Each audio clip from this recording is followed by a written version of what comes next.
அஃப்ரா குட்டி இப்போ தான் ஒரு ஸ்டெப்பாக நடக்க ஸ்டார்ட் பண்ணியிருக்காங்க. அவங்கள நடக்க வைக்கிறதுக்குள்ளே ஒவ்வொரு பொருளாக கொடுத்து அவளை ஏமாற்றி எப்படியாவது சேர்ந்தாப்புல ஒரு 4 ஸ்டெப் நடக்க வச்சிட்டோம்னா பார்க்க அழகாக இருக்கும்ல. அதோட அவங்களும் கண்டினியூஸாக நடக்க ஸ்டார்ட் பண்ணிடுவாங்க. இப்போ தான் பாப்பா கொஞ்சம் கொஞ்சமாக ட்ரை பண்ணி நடக்கிறாங்க.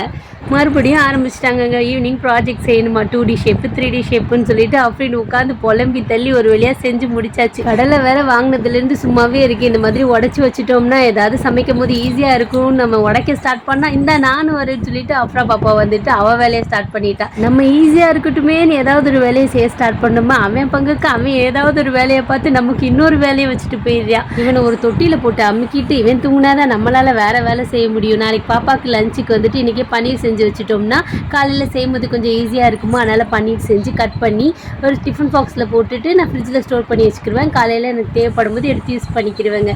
சின்ன பிள்ளைங்க செய்கிறது க்யூட்டாக தான் இருக்குது. ஆனால் அதோட பின் விளைவுகள் பெரிய வெயிட்டாக இருக்குல்ல.